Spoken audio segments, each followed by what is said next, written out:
पुणे महानगरपालिकेच्या निवडणुकीमध्ये खरं तर आज निकाल येतो आणि या निकालामध्ये भारतीय जनता पार्टी जे आहे ती यशस्वी घोडदौड त्याची सुरू आहे. खरं तर सध्या भारतीय जनता पार्टीच्या सर्व कार्यकर्ते असतील किंवा नेत्यांमध्ये उत्साहाचं वातावरण आहे. सध्या आपल्यासोबत चर्चा करण्यासाठी केंद्रीय राज्यमंत्री मुरलीधर मोहोळ हे आहेत. भारतीय जनता पार्टीची पुणे महानगरपालिकेच्या या निवडणुकीच्या निकालामध्ये आहे ती यशस्वी घोडदौड सुरू आहे. काय मनात भावना आहेत, काय प्रतिक्रिया? पुणेकरांच्या प्रती एक कृतज्ञता भाव मनामध्ये आहे की पुणेकरांनी पुन्हा एकदा आम्हाला काम करायची संधी दिली आणि त्यामुळे मी पुणेकरांना धन्यवाद देईन जनतेला की त्यांनी आम्ही जे अपील केलं होतं की आम्ही विकासावरती बोलतो, आम्ही कामावरती मतं मागतोय. मला वाटतं तेच कदाचित नागरिकांना आवडतं की तुम्ही निवडून दिल्यानंतर आपापसात भांडणं तर सोडून द्या, कामाचं बोललं पाहिजे. तेच मी केलं आणि मला असं वाटतं की नक्कीच माननीय देवेंजींच्या नेतृत्वात या राज्यातल्या सगळ्या निवडणुका झाल्या आणि म्हणून निश्चितपणे आम्ही याच्यामध्ये आज पुण्याच्या या महापालिकेची निवडणूक मोठ्या फरकानं जिंकतोय, मोठ्या संख्याबळाच्या आधारे जिंकतोय. खरं तर या पुणे महानगरपालिकेच्या निवडणुकीमध्ये भाजप आणि राष्ट्रवादी असं चित्र निवडणुकीच्या पूर्वी होतं. मात्र आता निकालामध्ये बघताना असं दिसतंय की राष्ट्रवादीला भाजपाने धोबी पेचाड दिलेलं आहे असं दिसतं आहे. कारण जवळपास सध्याच्या निकालाच्या ह्याच्यावरती 92 जागावरती तुमची आघाडी आहे. राष्ट्रवादी अवघी अल्प प्रमाणामध्येच काही मत ह्याच्यावरती आघाडी आहे. काय पुणेकरांनी नक्की म्हणजे तुमची जादू त्यांच्यावरती चालली आहे, पुणेकरांनी तुम्हाला भरभरून दिलेलं दिसतंय? नाही, मी आत्ताच सांगितलं, पुणेकर हे कामाला मत देतात, विकासाला मत देतात. बाकी कुठल्या गोष्टींवरती पुणेकर कधीच मत देत नाहीत. काही करा तुम्ही, आणि शेवटी हा विचारी मतदार आहे आणि निवडणूक म्हणजे तेच असतं ना. निवडणूक कशाची? लोकप्रतिनिधीची आहे. मग महापालिका असेल, लोकसभा असेल, विधानसभा असेल, तर तो आम्ही दिलेला जो लोकप्रतिनिधी निवडून देतोय त्यांनी काम केलं पाहिजे. त्यांनी अगोदर काय काम केलं आणि आता तो पुढे काय तू करणार, लोकांना हे हवं असतं. आणि म्हणून आम्हाला असं वाटतं की आम्ही जे केलं की आम्ही मोदीजींच्या नेतृत्वातलं 11 वर्षाचं सरकार, देवेंजींचं पुण्याचं विजन, देवेंजींनी पुण्याला दिलेले अनेक प्रकल्प आणि 5 वर्ष महापालिकेत आम्ही केलेलं काम, हे ट्रिपल इंजिन सरकार म्हणून जे आम्ही काम केलं ते लोकांच्या समोर आहेच. लोक रोज अनुभवतात. मेट्रोचा प्रवास 2 लाख पुणेकर रोज मेट्रोनं प्रवास करतात, हे लोकांनी पाहिलं. उगाचच गप्पा मारत नाही ना कोणी आम्ही. आणि म्हणून गप्पा मारणाऱ्यांना त्यांनी निश्चितपणे यावेळेला पण नाकारले.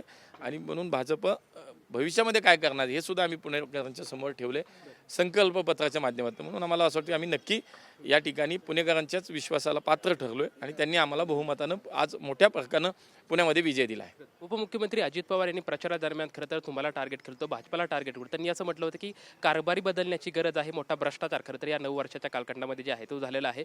दुसरी गोष्ट म्हणजे खरं तर भारतीय जनता पार्टीचा कारभार तर भ्रष्ट आहेच, मात्र आम्हाला मेट्रो बस जे आहे ते मोफत करत असं सुद्धा त्यांनी मतदारांना आश्वासित केलेलं होतं. काही भ्रष्टाचाराचा मुद्दा तर बघा, त्यांना कुठलाही कागद कधी आणला नाही, त्यांना सिद्धही करता येत नाही. उलट त्यांच्या काळामध्ये जे भ्रष्टाचार झाला त्यांची महानगरपालिकेतले पदाधिकारी जेलमध्ये गेले होते. का? तर फक्त भ्रष्टाचार केला म्हणून जेलमध्ये गेले होते. तर मला असं वाटतं की हे स्वतः त्यांनाही माहिती आहे, त्यामुळे त्यांचा भ्रष्टाचाराचा मुद्दा पुणेकरांना अपील होणारच नव्हता. दुसरा मला असं वाटतं की त्यांचं म्हणणं आहे की जो विकासावरती त्यांनी, तर मुळात 2017पर्यंत तुम्ही 25, 30, 40 वर्ष या पुण्यावरती राज्य केलं. पुण्याला काय दिलं?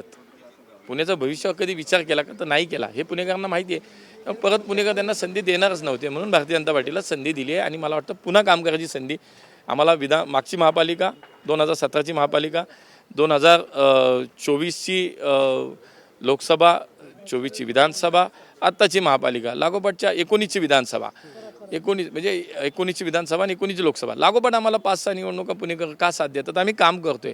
मला वाटतं हेच आमच्या विजयाचं खऱ्या अर्थानं आत्ता गणित आहे. निकालाचा शेवटचा कल हाती येईल त्यावेळेस भारतीय जनता पार्टीचे किती उमेदवार विजयी असतील?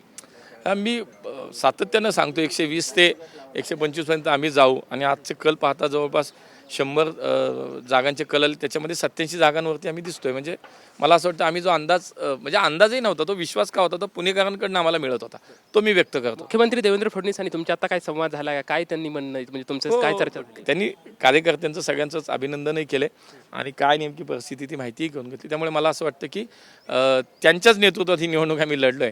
त्यामुळे खरं तर त्यांची जी प्रेरणा आहे, त्यांनी जे आम्हाला प्रोत्साहन दिलं किंवा त्यांची भक्कम साथ आहे, त्या आधारावर आम्ही निवडणूक जिंकतोय. अण्णा, शेवटचा प्रश्न विचारतो, ह्या विजयाचं श्रेय कुणाला समर्पित करता आणि पुढचं कामाचं ध्येय धोरण आणि उद्दिष्ट काय असणार आहे? नाही, प्रथम तर मी निश्चितपणे पुणेकरांना धन्यवाद देईन, त्यांचे आभार मानेन की तुम्ही पुन्हा एकदा काम करायची संधी आम्हाला दिलेली आहे, आमच्यावरती विश्वास व्यक्त केला आहे.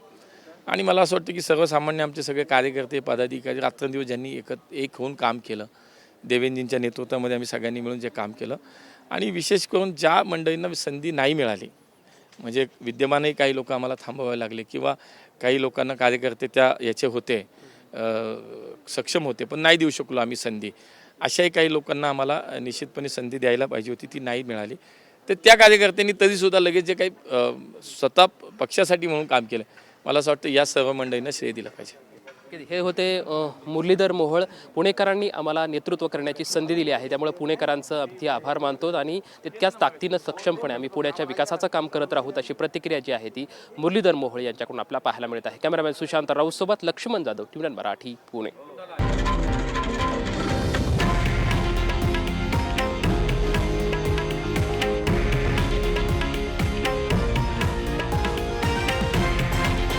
हे आहे देशातील नंबर 1 न्यूज नेटवर्क आणि आपण पाहत आहात TV9 मराठी, एकमेव.